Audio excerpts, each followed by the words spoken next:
수학을 제대로 공부하는 방법이 뭐냐라고 하면 저는 가장 중요한 핵심적인 걸로 문제 해결력이라고 생각을 합니다. 그러니까 문제 해결력을 향상하는 방법으로 수학을 공부하는 거고, 이 문제 해결력을 향상하는 방법은 기본 개념이 탄탄히 있다면 어려운 문제를 바로 풀어보면서 어려운 문제를 오랫동안 고민하면서 이것도 해보고 저것도 해보면서 스스로 풀어가는 그 연습을 통해서 문제 해결력이 향상이 된다라고 생각을 합니다. 시간이 많은 초등학교 때 1시간이고 2시간이고 이렇게 푸는 것들을 강조했고, 특히 개념 교재 한 권을 해서 개념을 잡은 다음에 바로 심화 교재로 들어가는 것들을 많이 강조를 했습니다.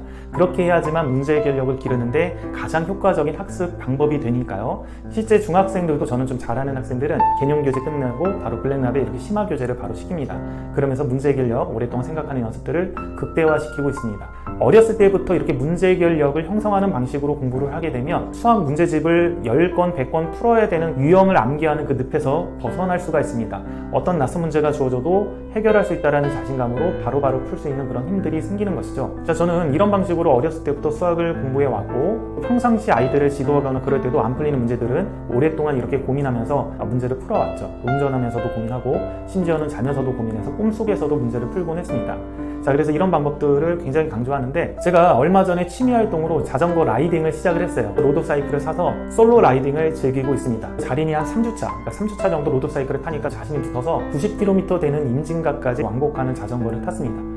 카카오맵에 의존해서 지도를 보면서 이렇게 갔었는데, 카카오맵이 배터리가 굉장히 빨리 닳기 때문에 가다 보니까 나중에는 배터리가 없어서 기억에 의존해서 돌아와야 됐어요. 시간도 거의 9시간이 걸려서 힘든 길들을 기억에 의존해서 가다 보니까 차도로도 가고 굉장히 위험하게 힘들게 찾아서 왔습니다. 9시간 동안 자전거를 타고 온 거죠.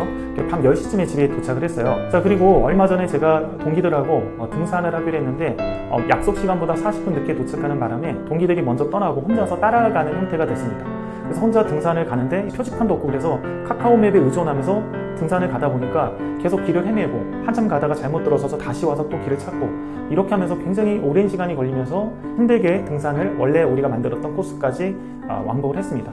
자, 그런데 제가 이렇게 솔로 라이딩을 혼자서 이렇게 할 때, 막막하게 길도 모르는 상태에서 9시간의 솔로 라이딩을 할 때랑, 그리고 등산을 가면서 동기들도 없이 혼자서 물도 그때는 또 안 싸가가지고 물도 못 마시면서 한 2시간 동안 올라가가지고 힘들게 약수터를 찾아서 물을 먹고, 자, 이런 걸 하면서 왠지 모르게 이 느낌을 어디선가 많이 받은 것 같다라는 생각이 들면서 뭔가 모르게 이거를 굉장히 즐기고 있다라는 그런 생각이 들었습니다. 이렇게 뭔가 막막하고 앞이 보이지 않고 굉장히 힘든 상태, 두렵기도 하고 과연 내가 해낼까라는 생각도 드는 이 어떤 상태가 마치 뭔가 미션이 주어진 것 같이 약간 즐기게 되더라고요. 그래서 이런 느낌을 언제 내가 받았을까 너무 막 궁금한데 잘 안 떠오르는 거예요. 인생을 살면서도 이런 느낌을 너무 많이 받았거든요. 예전에 제가 대학교 다닐 때 기말고사인데 운전면허학원을 등록해서 운전면허도 따고, 근데 제가 또 과외랑 학원 강사도 하면서 아르바이트로 등록금하고 생활비도 벌던 시절이라 바쁜데, 어머니가 또 응급실에 실려갔어요. 그래서 낮에는 누나들이 어머니를 돌보고, 제가 밤에는 학원이나 과외 갔다가 오면 병원에 가서 10시부터 거기서 자면서 아침까지는 제가 어머님을 보살피는 그런 일을 했습니다. 그러니까 너무 바쁜데 이것저것 일들이 한 번에 막 생긴 거죠. 근데 그때도 뭔가 비슷한 느낌으로 이 복잡한 실타래를 하나씩 체계적으로 어떻게 해결할 것인가를 찾아가면서 그걸 하나씩 슬기롭게 해결해서 모든 거를 완료했을 때 굉장히 뿌듯하고 기분이 좋았거든요. 자, 그래서 이런 어떤 느낌들이 왜 내가 익숙하고 나는 왜 계속 이런 어떤 역경이나 뭔가 됐을 때 오히려 더 그거를 즐기게 되고, 이게 뭔가 힘들지만 결국에는 끝이 있고 극복이 된다라고 생각하면서 이 부분을 왜 나는 약간 더 즐기게 됐을까? 그래서 고민을 해봤는데 그 고민 해답을 얼마 전에 찾았습니다. 대기자 TV에서 몰입의 저자 황능문 교수님이 나오셨죠. 제가 황능문 교수님 몰입책은 제 생각하고 너무 비슷해서 몰입 1권하고 몰입 2권, 2권의 책이 있습니다. 이 2권의 책을 다 읽고 제 영상에서도 올해의 책으로 제가 선정을 한 적이 있습니다. 황능문 교수님은 저랑 비슷한 생각을 가졌기 때문에 영상이 나오면 항상 제가 보는데, 황능문 교수님 영상을 보면서 내가 이런 느낌을 갖는 게 왜 그런지를 알게 된 거죠.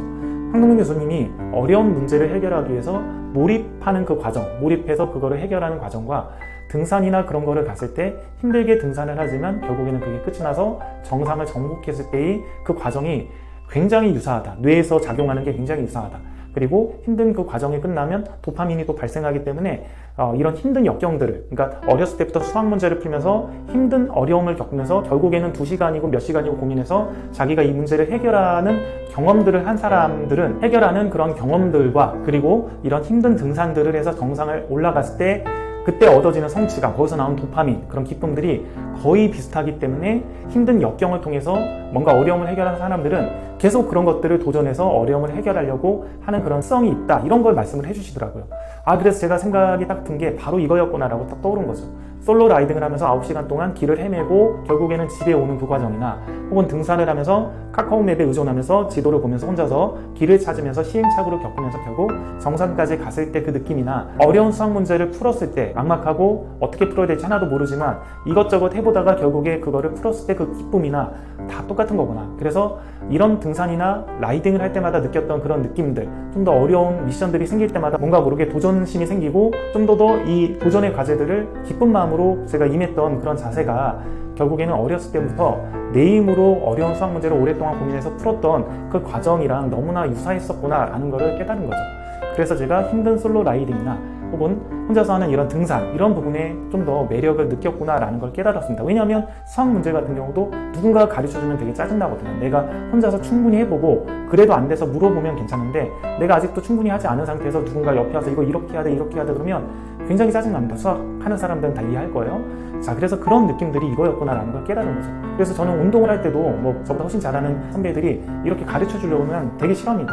일단 제가 왜 그런지 생각하고 고민하고 이것도 해보고 저것도 해보면서 뭔가 방향성을 찾거나, 아니면 내가 안 되는 원인을 스스로 찾아야지만 그리고 나서 도움을 요청해야 그 도움을 받는 게 기쁜 거지, 내가 아직 뭔가 스스로 정리가 안 된 상태에서 누군가 도움을 주면 굉장히 싫어했거든요.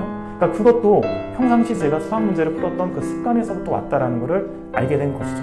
그래서 결과적으로 이런 어려운 수학 문제들을 오랫동안 고민해서 스스로 풀어내는 문제 해결력을 갖춰 나가는 그 습관들이나 그런 것들이 인생을 살아갈 때도 그대로 영향을 준다라는 생각이 듭니다. 그래서 수학을 올바른 방식으로 공부를 하게 되면 인생에서 어떤 힘든 역경이 있으면 있을수록 그것들을 더 즐기게 되는 거예요. 하나의 미션같이 또 와봐라, 내가 다 해결해 주겠다. 얽힌 실타래들을 다 해결하고 가중치를 다 비교해서 우선순위를 정해서 하나씩 체계적으로 다 정리해서 모든 것들을 해결해 주겠다, 이런 생각이 드는 거죠. 그래서 저는 인생을 살다가 힘든 역경들이 생기면 뭔가 좌절하거나 그런 것보다는 더욱더 의욕이 생깁니다.